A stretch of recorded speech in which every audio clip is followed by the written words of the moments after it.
Mutación es el eco de historias que revelan cómo Cristo convierte el dolor en propósito y la prueba en testimonio. Porque donde hay un encuentro con Dios, se producen grandes transformaciones y la vida cambia para siempre.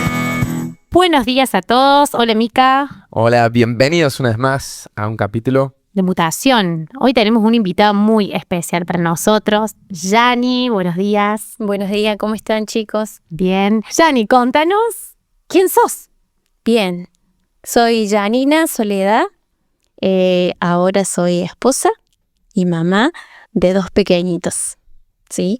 Mi familia está compuesta, como le decía, de mi esposo, César, Samir, de 12 años, y Areli, de 9 años. Y hablaste que estás casada. ¿Cuándo conociste a tu esposo? ¿Hace cuántos años estás casada? Casada hace 15 años y que los conocemos hace 21 años. Un montón. Un montón. ¿Y cómo lo 2004. conociste a él? En el colegio, en la secundaria. Me quedé en 3er año y ahí lo conozco. Repetí. ¿Flechazo? Éramos amigos, muy amigos, confidentes. Él me contaba sus cosas, yo las mías, le hacía yo la pata con algunas compañeras y bueno, y terminamos juntos. Wow. Y antes, en ese tiempo, ¿conocías a algo de Jesús, algo de Dios? O... Mira, de chiquita, bueno, fui a la iglesia no evangélica, siempre la católica, me bautizaron, hice la comunión, hice la confirmación y hay una mezcla porque también iba con mi abuela a la iglesia universal, después con unos vecinos a los testigos de Jehová, entonces como que una mezcla del Dios que yo me imaginaba. Sí. Y Yani hoy nos trae compartir con vos por cuestiones que fuiste experimentando, quizás en la curiosidad o en la presión de la que te rodeabas, pero ¿cómo empezó esos contactos con estas cuestiones más místicas, espirituales? ¿Cómo las podrías llamar vos? Sí. ¿Y a qué edad? Bien, haciendo memoria y pidiéndole al Espíritu Santo también, ¿no?, que me hiciera recordar, creo que una atracción, ¿no? Como que te empieza a atraer el ocultismo, las cosas prohibidas, por decir, en el mundo te atrae mucho. Y creo que todo empezó desde chiquita, porque mi mamá siempre nos llevó a curar el empacho. Si bien el mal de ojo, algo nos dolía o nos golpeamos y había un nervio, era todo ir a la curandera, ¿no? Y ir de chiquita empezás a ver las cosas que hay adentro, lo oscuro, las velas, las palabras, las cosas que te dan para tomar o las cosas que te dan para hacer. Entonces ahí como que se fue despertando algo. No tenía miedo de chiquita. ¿Lo naturalizaste? Sí, creo que sí. Y entonces como que eso me traía curiosidad y quería investigar, me gustaba ir. Incluso cuando sabía que mi mamá también llevaba a mis hermanos, me colaba. Era la primera en ir. ¿Y recordás la primera vez o fue tan de chiquita que era algo ya cotidiano y no un momento así que marcó una experiencia, no sé si traumática o que quedó ahí en la retina? Tengo imagen, ponele de 5 para arriba, de recordar bien el lugar cerca de la casa de mi abuela donde vivíamos antes, en Patricio. Ahí recuerdo imagen de la primera vez que fui de chiquita, ¿no? Pero después ya sí se recuerdo más de grande. Que está bueno marcar esto porque es algo como muy común. Por lo menos a mí también me pasaba de que mi abuela quería llevarme a curar el empacho. Tenía esa cinta métrica que... Cinta métrica. Incluso mi mamá también curaba el empacho. No nos curaba a nosotros, pero sí le curaba a mis primos. Digo, nosotros creo que directamente ni siquiera nos ponía la cinta, sino que directamente nos tocaba la panza así y ya está. Vos le veías porque empezaba a eructar, así como a repetir cosas y esas cosas así. A lo que voy era que eran cuestiones como sencillas, no era nada místico y un ritual que involucrara vela y oscuridad, sino que era una práctica sencilla, entre comillas, como Sí. curar un empacho, por ahí te llevan un curandero para alguna llaga, un teste, me acuerdo. Uno lo va naturalizando, Sí, pero eso fue generando en vos un interés, sí, una curiosidad. más profunda. ¿Y cómo fuiste abriendo la puerta a eso? Quiero resaltar esto, ¿no? Mi familia, de parte de mi mamá, viene toda la parte con el tema del ocultismo, ¿no? Allá en Santiago del Estero se practicaba mucho, no sé ahora, pero se practica mucho esto del ocultismo y toda la familia de mi mamá es de Santiago del Estero y en el pueblito donde ella vivía todo se manejaba así.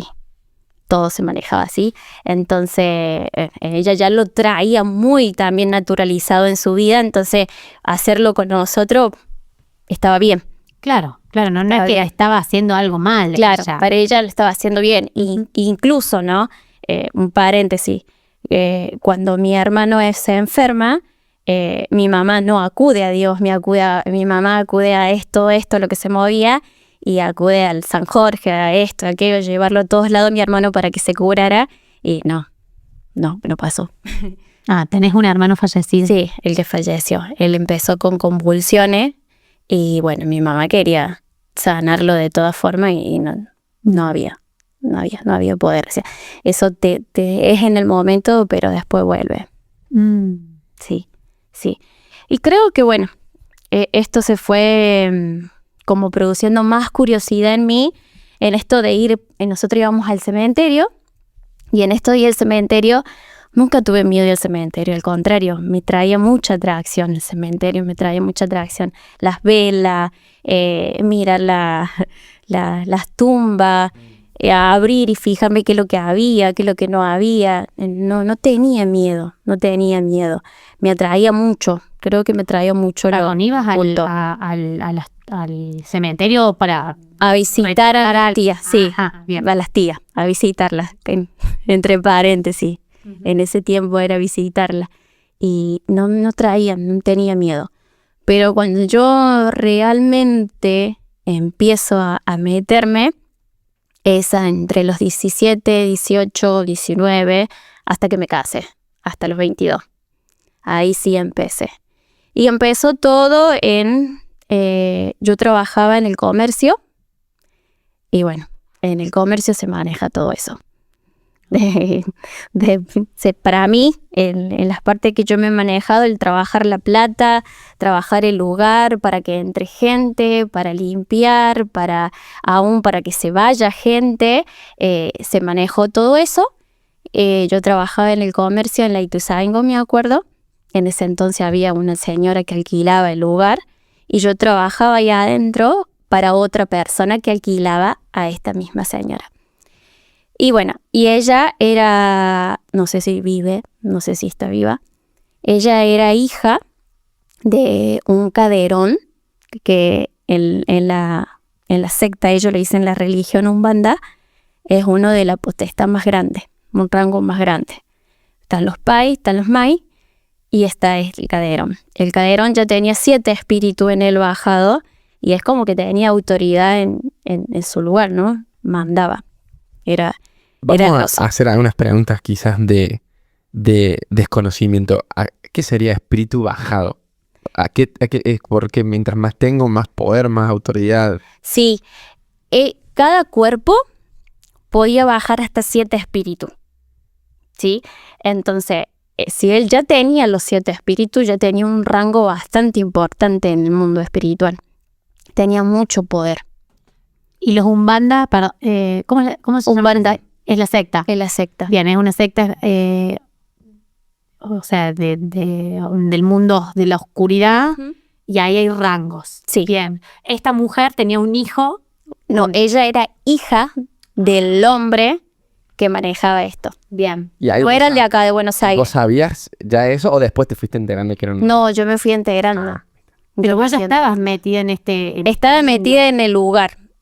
No, en el mundo esto del ocultismo no estaba metida todavía. Bien. O sea, tenía esto de chiquita que me atraía, que por ahí también veía cosas, sentía cosas, pero nunca me había metido de la forma que me metí después de grande. Bueno, entramos a ese lugar a trabajar y yo veía algo curioso en ella, que limpiaba, regaba flores, perfume, a la plata, la velita, tenía como su oración, entre comillas, a la mañana, cuando abría, cuando cerraba. Entonces eso me despertaba curiosidad. Y con el círculo de las empleadas que ella tenía, yo empecé a preguntarle, y ahí me empecé a enterar de lo que ella hacía y a dónde estaba involucrada. Y de una forma u otra, entré. Quise ser una más de las empleadas, porque todas las empleadas que ella tenían que sí o sí pasar.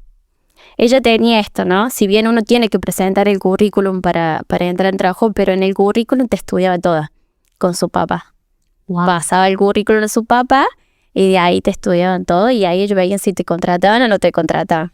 Ahora, cuando decís entré, que te predican, ¿cómo es o sea, te dicen, che, estoy en una secta, te cuentan y te dicen, metete? No te dicen secta, ellos te dicen una religión, ellos te dicen, incluso no te van a decir que esto es de demonio, que es espiritual, siempre te van a decir que es de Dios, que para el bien tuyo, para que te vaya bien, para las malas ondas, sacar todo de tu vida, para conseguir algo, siempre te van a decir eso. Nunca te van a ir por el otro lado, porque te asusta. Claro. ¿Qué conllevó empezar a formar parte? O sea, ¿cuáles fueron los primeros pasos? Yo empecé con la limpieza de las malas energías. Empecé.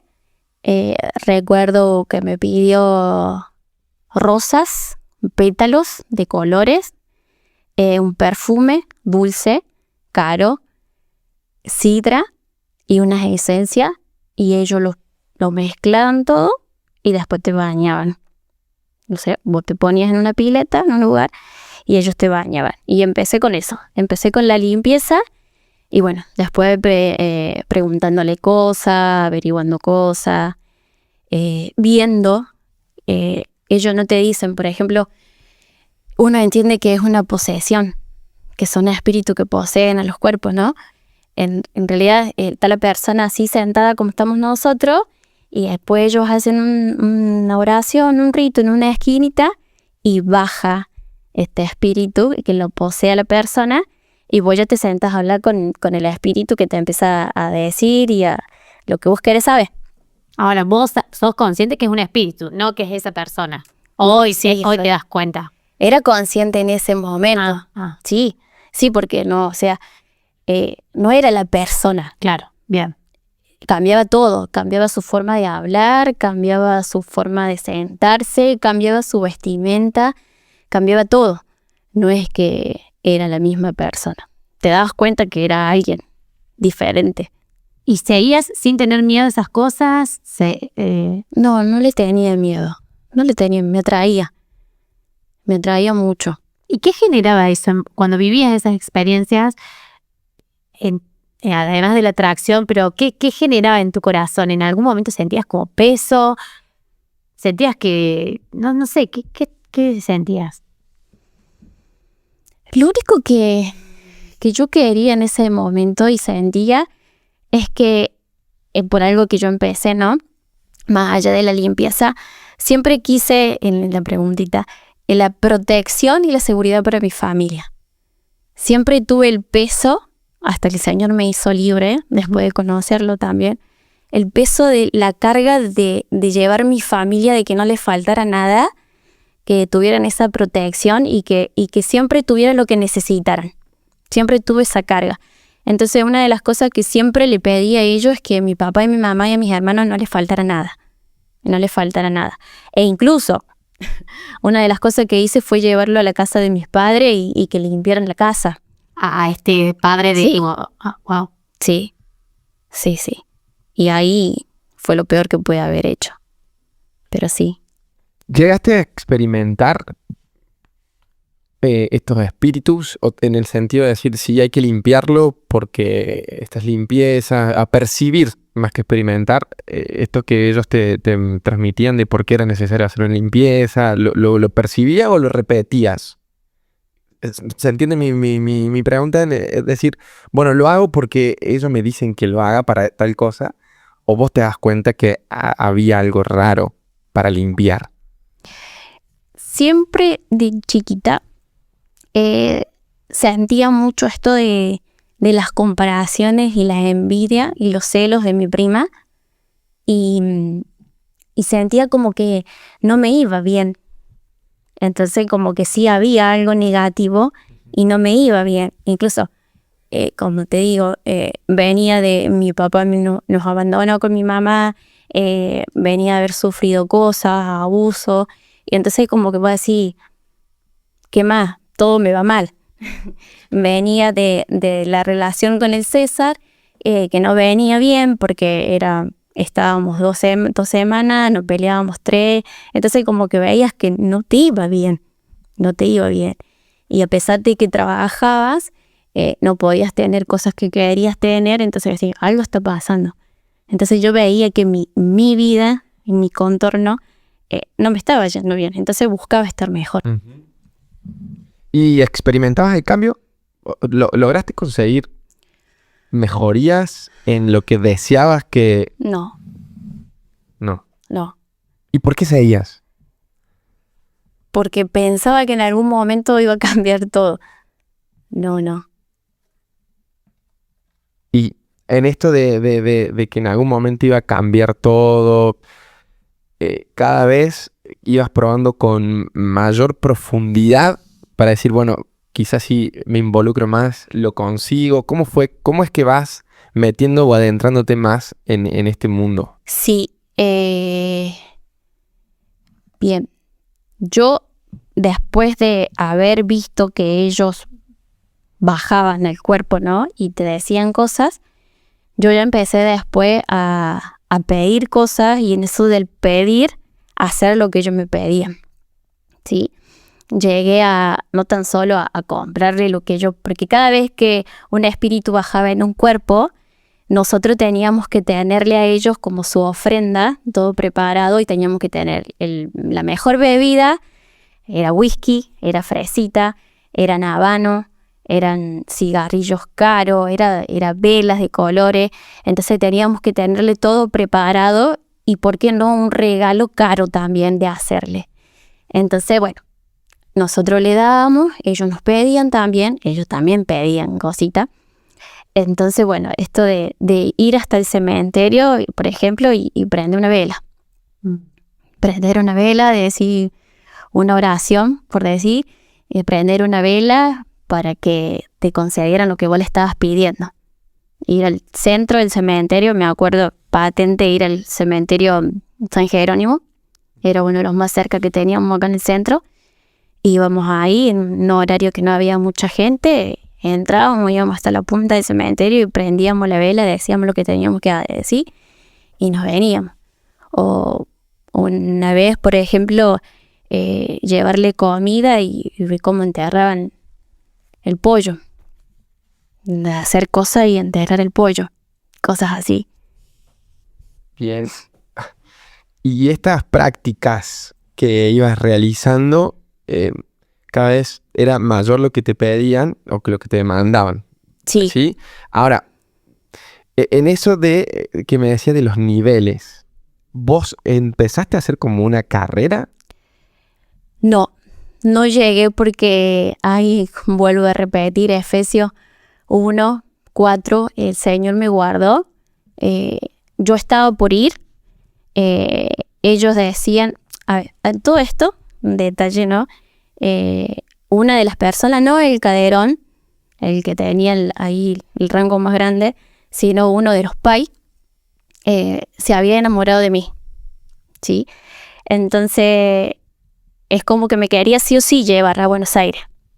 ¿Por qué a Buenos Aires? Quizás estaría bueno explicar un poquito cómo ¿Por qué Buenos Aires? Porque el padre venía acá a Córdoba, a la casa de la chica, pero ellos estaban en Buenos Aires. Todo se manejaba desde allá. Todo en la secta. Sí, Bien. en Buenos Aires. Ellos venían solamente a hacerle trabajo porque la chica juntaba gente. En una de esas estaba yo. Hacía los trabajos acá, podíamos hablar, podíamos esto, y después ellos regresaban. Bueno, entonces eran de Buenos Aires. Y uno de ellos que me pretendía, por decir, y quería que me fuera. Y en esto de querer que me fuera, y creo que esto se veía, esto, ¿no? De que veían de esa atracción que a mí yo tenía con esto de lo oculto, ellos me dicen a mí que había una espíritu gitana que quería bajar en mi cuerpo. Entonces, El primer espíritu. claro, sería el primer. Era una maíz gitana que quería bajar en mi cuerpo. Entonces yo tenía que ir para allá. Tenía que viajar para Buenos Aires y tenía que hacer todo el ritual que tenía que hacer. Pero antes, yo tengo una oportunidad de viajar a Buenos Aires con la patrona, porque después pasa a ser mi patrona ella. Si el patrón que yo estaba en ese local cierra y yo termino siendo empleada de la dueña del local completo. Y entonces viajo con ella a un ritual que había y fue lo más sobrenatural, como decía la pregunta ahí. Eso fue para mí muy sobrenatural, porque si bien yo veía 3 nomás que se bajaban en espíritu y cambiaban su forma de hablar, su forma de vestir, ahí había cualquier cantidad de gente. Cualquier cantidad de gente.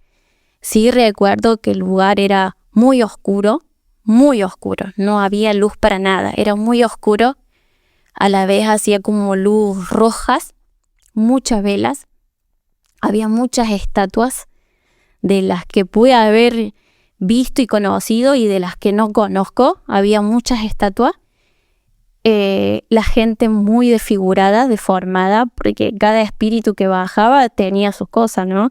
No todos son derechitos, no todos hablan el mismo idioma de uno, había un montón de idiomas que se hablaba, la gente se torcía, veía gente que estaban como víbora, o sea, era muy, muy sobrenatural, muy sobrenatural. Eran los mismos demonios como son.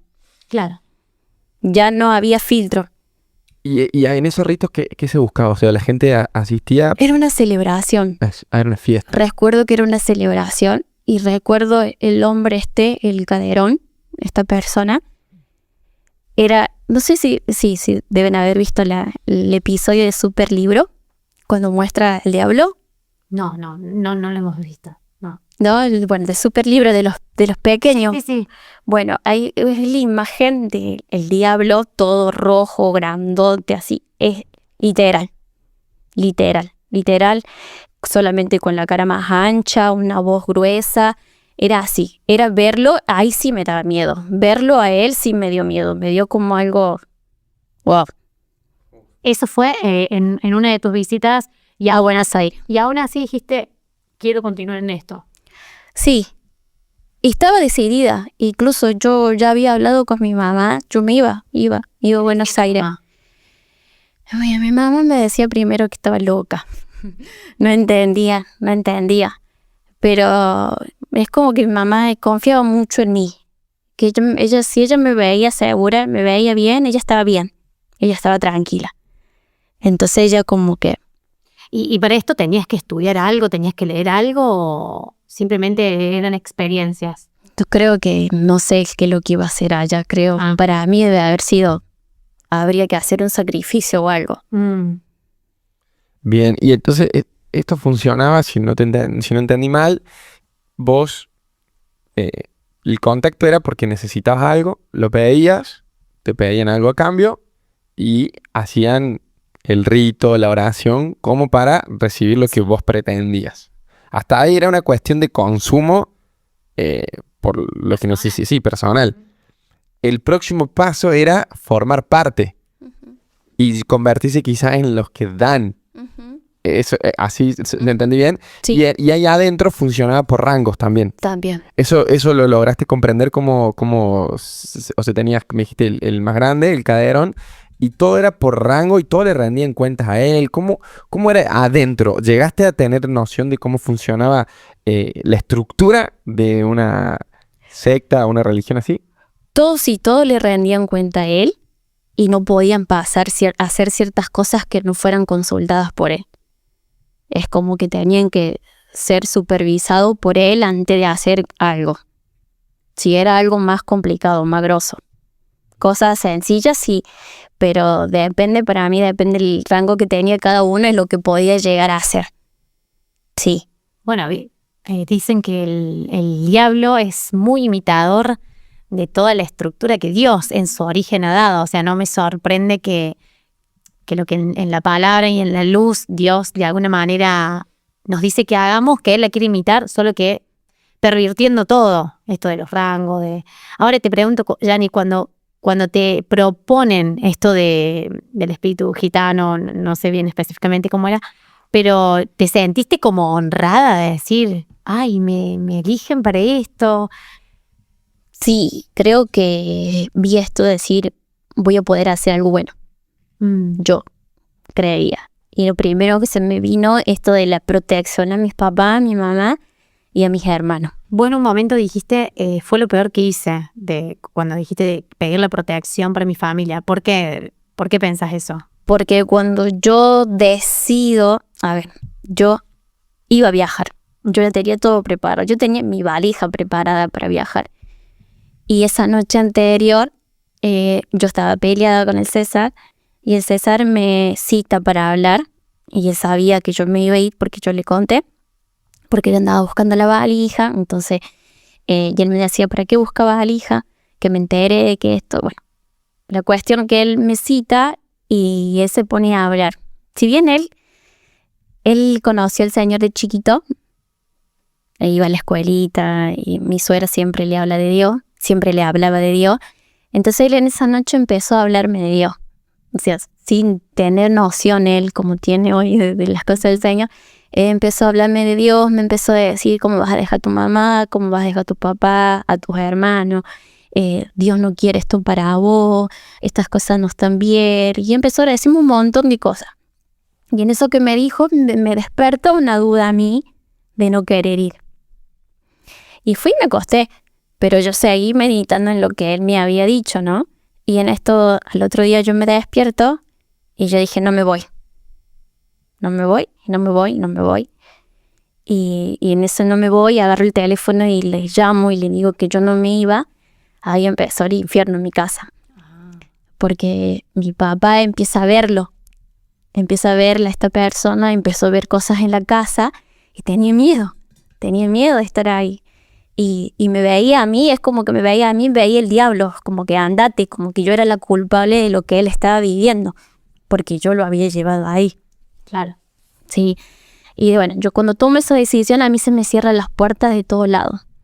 Se me cierra la puerta del trabajo, me echan del trabajo, empezaron a decir cosas que no eran.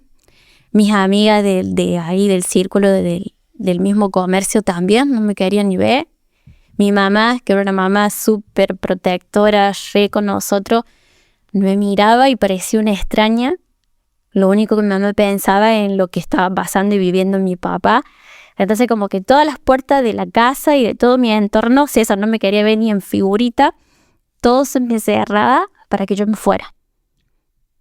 Para que yo me fuera. La única salida que yo tenía era viajar a Buenos Aires. Claro, viajar a Buenos Aires de repente se convirtió en vos tu escape. Exactamente. Tu única salida. Era mi única salida. Porque era los únicos que no me cerraban la puerta. Pero aún así era no. Y la pasé mucho tiempo que viví toda esa situación adentro de casa. No tenía trabajo, no tenía nada porque... ¿Vos te das cuenta de que eso venía de todo Sí. esto? Y ahí fue cuando empecé a ver. Ah. Ahí fue cuando empecé a ver que no era lo que yo pensaba. Fue algo como que César me habló de Dios, me dijo unas cosas y a mí se me empezó una duda. Duda. Y bueno, y después dije que no, y después cuando dije que no y empecé a ver todo lo que se movía, dije, ¿a dónde me metí? ¿Qué hice? Fue lo que dije. Porque hasta ese momento no eras consciente No. de nada. Nunca sentiste peligros, nunca sentiste miedo. ¿Alguna vez sentiste algo incómodo? Aún a pesar de cuando fuiste a esa celebración y viste cosas fuertes, espirituales, ¿nunca la sensación de frío, de miedo, de Vacío. o esto es raro? Nada, era como, ¿estaba bien? Hasta ese momento nunca había... Después de salir de ahí, cuando vi al Calderón convertido, ahí fue cuando se despertó algo, como que es como que diciendo, no es lo que pensaba dónde estabas metiendo. porque entre todo, cuando ellos bajaban en la casa de esta chica, cuando hacían esos rituales, si bien la persona cambiaba su voz, cambiaba su cuerpo, si era un hombre se vestía de mujer porque bajaba una espíritu gitana y hablaba como mujer y tenías que darle la ropa y todo, pero no había visto de la dimensión que había visto en Buenos Aires, que ya estaban todos desfigurados. Bien, un paréntesis ahí. Cuando era el bajar el demonio, Ellos o llamaban así. le llamaban bajar, era la posesión de la Posesión. persona, ¿no? Y eso involucraba un ritual antes para invocarlo.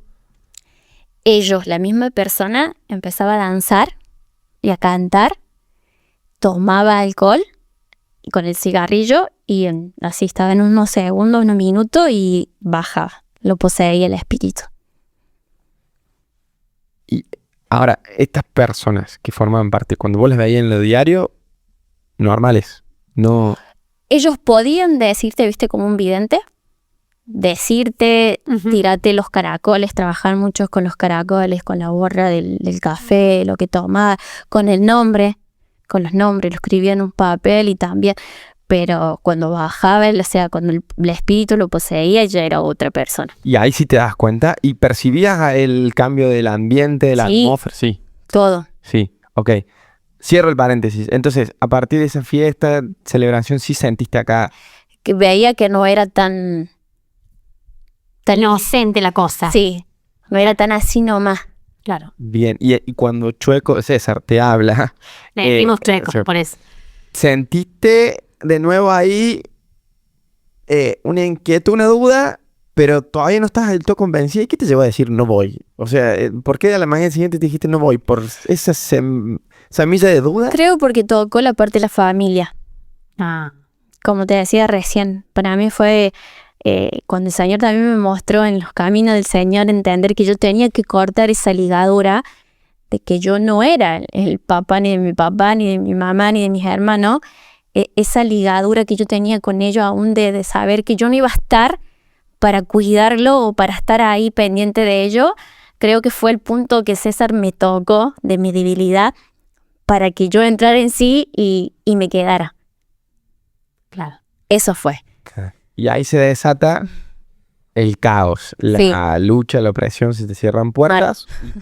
Te tuviste que ir a tu casa. ¿Qué medías tú? No, yo le dije a mi mamá que si ellos seguían así, yo me mataba.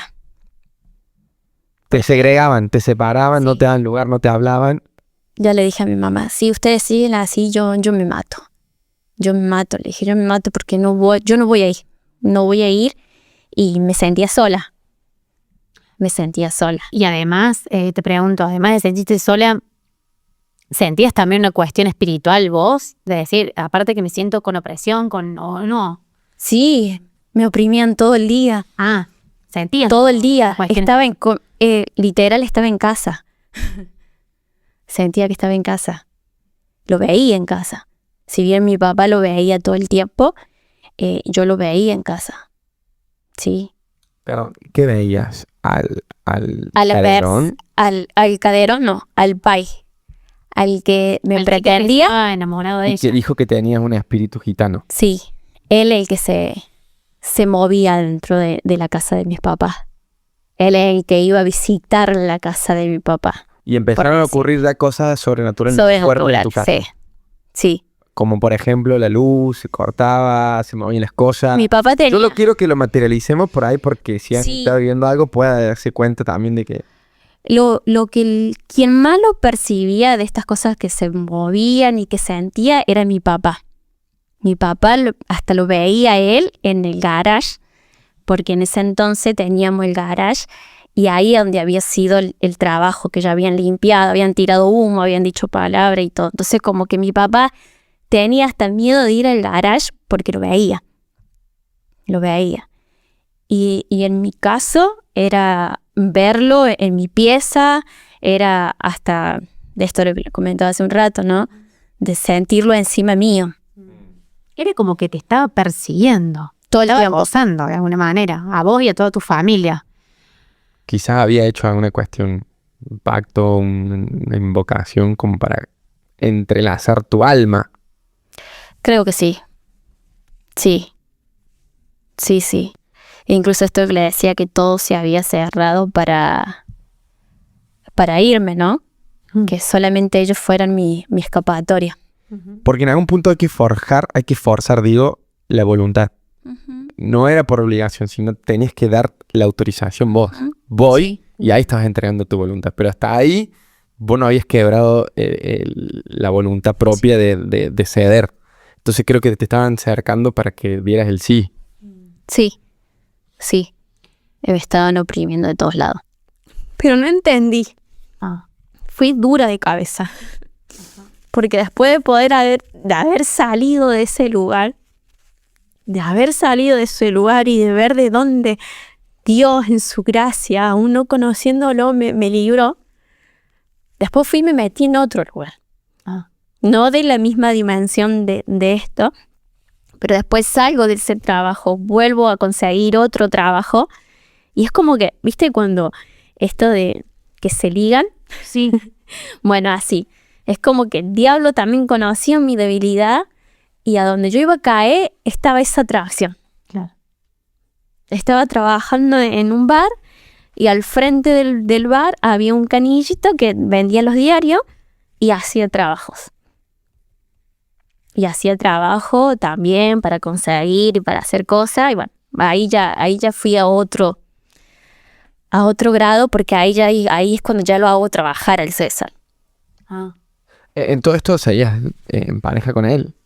Sí, César. ya estaba de nuevo con él. Porque ¿Con hijos? nosotros éramos... Iban y venían. No, los pequeños nacieron después de conocer el Señor. Ok. Wow. O sea, ¿estaban de novio o sea, Sí, iban de si bien novio? ahí, en eso del noviazgo, hubo embarazo, pero hubo pérdidas. Hubo 3 pérdidas, así que Dios sabe también por qué. Pero no, estábamos solos. Bien, y entonces estabas en este bar y empezaste a involucrarte de nuevo. De nuevo. Sabiendo todo lo que perdía. habías pasado. Sí. ¿Tu papá te decía, no, Jani, basta? ¿O no sabía nada? No sabía nada de eso. No Ya sabía la nada. fuiste más callada en una cuestión más privada. Sí, yo creo que si no me sacaban ellos de la casa. Y ahí esto empezó a avanzar de nuevo. ¿Hasta qué punto te llegaste a involucrar de nuevo? Llegué hasta el punto de hacerlo trabajar al César. ¿Qué significa eso? Claro, sí, porque creo que no es lo que estamos interpretando. No, hice un trabajo porque César en ese entonces, él tenía sus andadas y yo me enteraba. Y en eso de sus andadas yo dije, si él no está conmigo, no está con nadie. Entonces yo le hice un trabajo a él para que él no pudiera estar con ninguna persona. Claro, no es que lo hizo trabajar, Claro, eso, César, sí, sino que le hizo un trabajo así. Claro, pero entonces, Dani, te involucraste, pero siempre pidiendo trabajo, no ya queriendo No, yo vos no. ser la que hace los pedidos, los trabajos, ok, sino te involucrabas para pedirle cosas, ok. ¿Y hasta qué punto llegaste en de decir, bueno, basta? ¿Cómo fue que tocaste fondo? Pensé que había sido lo anterior, pero ¿qué fue el desencadenante de no quiero seguir más con esto o encontraste la salida en Cristo? Creo que me aparto de ese lugar cuando me caso. Porque cuando yo me caso, yo corto todo ese vínculo con todas esas personas. Yo en el momento que me casé, no empecé a trabajar afuera como trabajaba antes. Yo de los 15, 16, yo empecé a trabajar en el comercio, en las ferias, trabajaba los fines de semana y después que terminé el secundario ya trabajaba todos los días. Entonces como que todo ese círculo donde me manejaba me llevaba a hacer todo eso. Y cuando me caso, en el 2010, ahí como que me aparto. Entonces, ¿funcionaban los trabajos que le hacías a César? Sí. Ah. Sí. Y te casaste por eso. No, yo no lo hago trabajar a él para que se quedara conmigo. Yo lo hago trabajar para que no pudiera Para que sufra. estar con ninguna mujer en la cama. Así. Claro. Bien. Y él no podía. Y él viene a vos, digamos, o sea, o sea, su relación vuelve. Cuando él ¿Por qué se vuelve, casan? yo le digo, si seguimos con algo serio. Entonces fue el casamiento. Pero Claro, me ha Fue lo sentido mismo. esto del casamiento como ¿anhelabas un casamiento? ¿Era una cuestión para cumplir con tu papá? ¿O fue como, bueno, me caso porque con esto por lo menos tengo algo legal? Claro, ¿Cuál era sí. tu imagen o concepto de matrimonio? Creía que iba a cambiar con el Ahí casamiento, está, pero no. claro. Porque si vos, o sea, si de repente la persona que te casa, vos tenés que hacer un trabajo para que te sea fiel, es como re loco que te quieras casar igual. Sí. Incluso él después me confesó que se casó sin amarme, sin quererme, sin nada. O sea, se casó por casa. Porque fue una presión que Sí, porque no, claro, no le queda, pero él sabía antes de casarse que vos le habías hecho ese trabajo, no, después se enteró. dice que él siempre nos cuenta que cuando él quería estar con alguien, él se daba cuenta que yo algo le había hecho. Ah, mira. Porque él ya sabía en lo que yo me había metido antes. Claro, claro. Y bien, cuando te casas dejas todo ese ambiente y... Dejo el ambiente ahí, pero voy con mi suegra a ciertos lugares. Había una inclinación muy marcada. Mi suegra también visitaba lugares frecuentes, eso, pero no con esa trascendencia de los umbandas, sino... Ahora sí, bárbaro el enemigo, como, bueno, te metió de lleno, no pudo. Siguió con el canillita, no pudo. Tu suegra, o sea, ya no había como cada vez más cerca de tu vida. Entonces ibas con tu suegra, visitabas brujos, Sí, calculo. brujo. Brujos. ¿Y? Bueno, yo la acompañaba a mi suegra, no hacía nada, solo la acompañaba, la veía y bueno, ella venía y hacía lo que le decían que tenía que hacer. Pero después, si bien yo me caso en el 2010, mi suegra fallece, yo me caso en enero, mi suegra fallece en febrero. Fue ahí nomás. Y en ese lapso, bueno, hubo discusión, hubo separación con el César, pues surgieron cosas. Pero en el mayo del 2010, el 26 de mayo del 2010, yo tengo un encuentro con el Señor. Entonces como que ahí no fue mucho el tiempo de casados, ahí nomás yo conozco al Señor. Y entonces ahí ya hubo el corte. ¿Pero y cómo fue ese encuentro? ¿Cómo llegaste a eso? Yo iba con mi suegra a la iglesia. Iba con ella, íbamos los sábados, las reuniones eran los sábados. Y después volvíamos y bueno, seguíamos haciendo la nuestra, ¿no? Pero bueno, uno iba y escuchaba. No tomaba la decisión por el Señor, pero escuchaba y entendía que estaba haciendo mal. Y un 26 de mayo, después de un 25 de haber peleado hasta el cansancio con el César, me acuerdo el 26 de mayo, ponerme en los pies de la cama, prender un CD, la tele, me acuerdo en ese entonces era un CD, y una canción de Jesús Adrián Romero, Vengo a adorar, y ahí quedé quebrada. Y ahí entendí, es como que empezaron a venir mis imágenes de todas las cosas que yo había hecho y entender que todo lo que había hecho estaba mal y empezar a pedir perdón al Señor y confesar y ahí fue un antes y un después. ¿Y qué te llevó a caer de rodillas? ¿Cómo entendiste que Dios era la solución? ¿Por qué dijiste? Porque todo lo que escuchaba, porque en eso de mi oración, yo entendí esto de que esto no es lo que me están enseñando. Porque si bien iba a las reuniones femeninas, iba a algunas reuniones de los cultos, pero no es lo que yo estaba escuchando. Yo estaba haciendo todo lo contrario. En mi relación, en mi matrimonio, con lo demás, estaba haciendo todo lo contrario. Y entonces creo que fue un momento de lucidez y entendí que lo que estaba haciendo estaba mal. No podía estar parada, había algo que me tiraba al piso. Era una rendición. Yo creo que ahí entendí que me tenía que rendir al Señor. Sí. Ese día fue un antes y un después. Un antes y un después. ¿Y cómo fue el día siguiente? ¿Cómo empezaste? ¿Cómo llega el evangelio a la familia? A Chueco, a vos. Yo me acosté, me acuerdo, me quedé sola ese día, ya estaba casada, pero el César salía todavía, tenía sus andadas. Yo hago esa oración, termino de hacer la oración y me acosté a dormir. Y al otro día me levanté y parecía una lechuga. Todo el peso que yo cargaba en mi espalda, no lo sentí. Y ahí empezó Él dice, yo no recuerdo ese cambio, pero él dice así que yo no contestaba mal, hablaba diferente, no me ponía nerviosa. Yo era de las que si él hacía algo, yo revoleaba todo. Él entraba y yo ya le estaba tirando con lo que encontraba. Y él seguía haciendo sus cosas y esa tranquilidad y esa pasividad que tenía cuando él llegaba, eso a él empezó a dar curiosidad. Y quería experimentar esa paz. Yani, en esto que vos entregas tu vida a Cristo, ¿qué pasa con todo lo que practicabas de ocultismo? Porque fue un proceso la liberación. Sí. ¿Vos pudiste hablar con alguien de la iglesia, por ejemplo, y decir, che, yo estuve metida en esto? Sí, Ale. Y Ale me acompaña, sí. En el proceso de esta liberación fue con Ale. Fue con Ale, sí. Y entendiendo también cositas, ¿no? Al ser nuevita uno no dimensiona todo esto de lo espiritual. Fue un proceso. Incluso creo que hay cosas que hay que seguir sanando y liberando en la vida de uno, ¿no? ¿Y César cuándo llega a Cristo?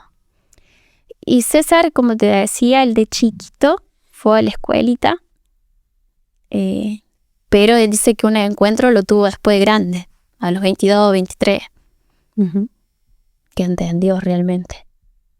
Cuando los dos entienden, coinciden en esto de caminar al lado del Señor, ¿qué cambia en ustedes, en tu casa? O incluso te digo, tus padres, ¿qué decían cuando de repente vieron esta transformación en vos?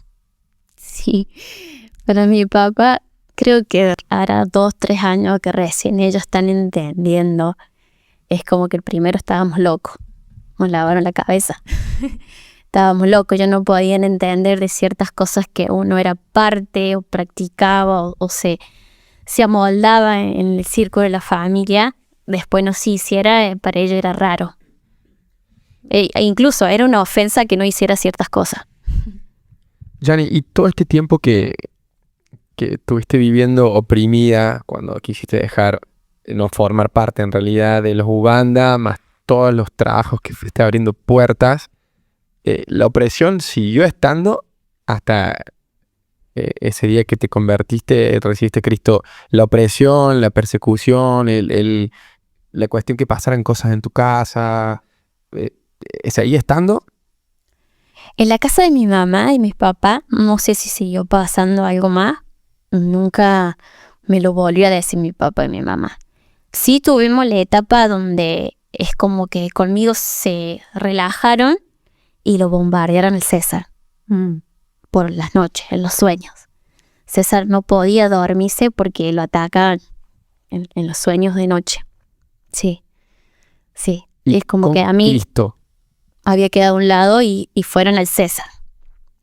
¿Y con Cristo sentiste un alivio en la opresión espiritual? Sí, he tenido muchos sueños a donde el diablo, literal el diablo, es como que quiere amedrentar, ¿viste? Ahí intimidarte, y muchas luchas espirituales en sueños. Sí, en muchas situaciones, sí, muchas luchas en sueños. Así, en lo literal, en la vida de todos los días cotidianos, no, más decir una prueba, una lucha, pero en sueños como que me bombardea mal. Bueno, de alguna manera está conectado el plano espiritual ahí, la opresión. Y Dios te ha dado la libertad también de poder forjar una familia y tener hijos en la gracia de Dios.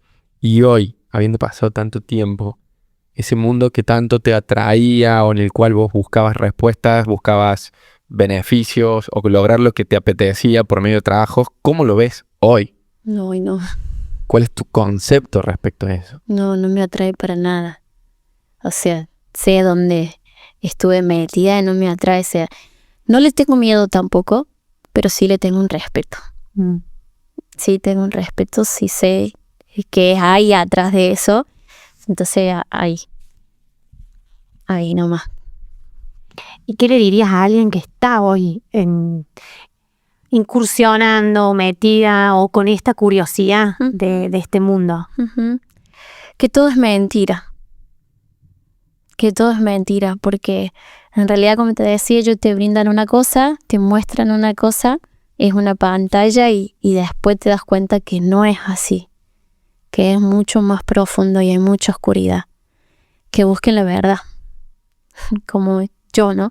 Conocí la verdad y la verdad me hizo libre, me abrió los ojos, porque no era lo que ellos te mostraban, no era lo que ellos te querían ofrecer.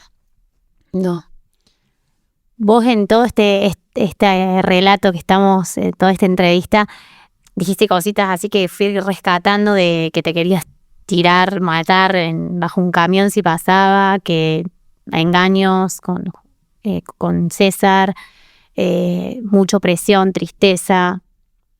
Hoy, ¿cómo es la Yani de hoy? Acá. No, hoy entiendo que tengo un propósito, sí, que Dios me creó con un propósito, más allá de todo lo que he tenido que vivir y cómo uno creció y las cosas que tuvo que pasar, entender de que Dios no quiso que eso pasara, ¿no? Dios no quiere que uno sufra, Dios no quiere que un padre te abandone, Dios no quiere que pases por abuso, Dios no quiere que te meta al ocultismo. Pero bueno, de todo eso es mostrar de que Cristo existe, que Jesús vino a este mundo, que murió en una cruz por amor a mí y por amor a todos. Y esto de decir, la sangre de Cristo está tibia para aquellos que se quieren arrepentir de todo lo que hacen y aceptar al Señor como su Señor y su Salvador. Sí, esto de decir, no sé, yo la verdad es que veo la cruz y yo me conmuevo, porque yo sé de dónde Dios me sacó. Yo sé que me sacó de la misma oscuridad, de las mismas tinieblas, y sé también de que me sanó, de que me libertó, y decirle que Jesús es real, que no es un cuento, no es una historia, Él es real, que si uno dispone, como decía el Mica, la voluntad de uno de abrir su corazón y rendir, Él puede sanar. Y a aquellos que capaz que por tiempo conocen al Señor y siguen atados y siguen esclavos a cosas que han vivido aún, ¿no? A cosas que han vivido, al rechazo, al abandono, a las heridas, decir que con el Señor sí se puede. Es una cuestión de uno de disponer su corazón y dejar que el Señor los sane, dejar que el Señor los liberte, dejar que el Señor corte con cosas en su vida y seguirle a Él, poner los ojos en Cristo y seguirlo a Él. Si uno dimensiona el sacrificio, yo creo que realmente dispone de otra forma. Pensar que cuando vos hacías los rituales, el demonio te pedía algo caro, pero con Cristo es al revés, ¿no? O sea, Dios dio lo más valioso por mí. Por mí, por vos, por el que está escuchando. Qué gran diferencia que el enemigo pide lo más valioso, pero Dios da lo más valioso por amor, para rescatarnos y para que realmente vivamos en libertad, que vivamos en luz, para que podamos ver las cosas como realmente son y Él abre nuestros ojos y sos un testimonio de eso, del amor de Dios. Y si hay alguien que está en este momento quizás atravesando por esto o con curiosidad de que pueda saber de que no es algo simple, sencillo, es realmente un mundo real y que hay algo mucho más hermoso, mucho más liberador, que realmente salva nuestras almas, que es Cristo, ¿no? Que es Cristo.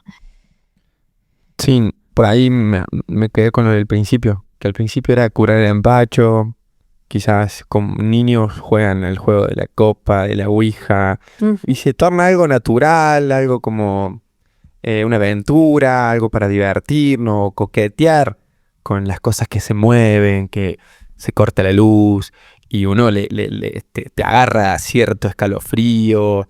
Estas cuestiones no nos generan intriga, pero no es un juego, no es un juego. Ey. No es un juego. E incluso nosotros hasta las procesiones de la Virgen, ¿no? Le hacíamos todo eso. Ir a la Virgen, dejarle algo, pedirle algo, caminar, todo. El agua bendita abajo de la cama, poner un vaso de agua, regar la casa con agua bendita.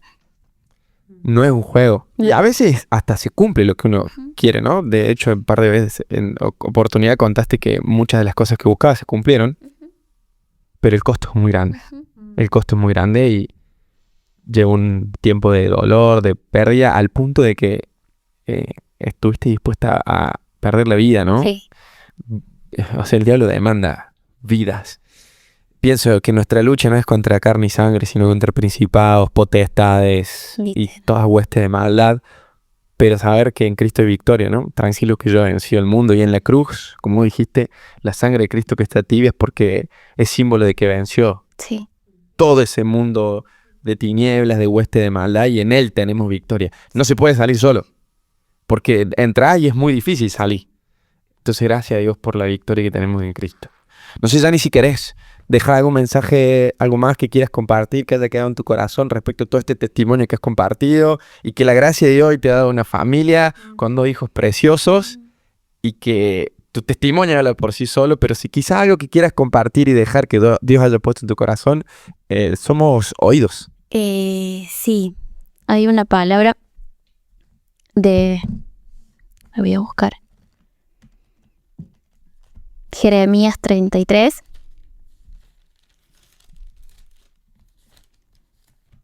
Que me la tomé desde que conocí al Señor.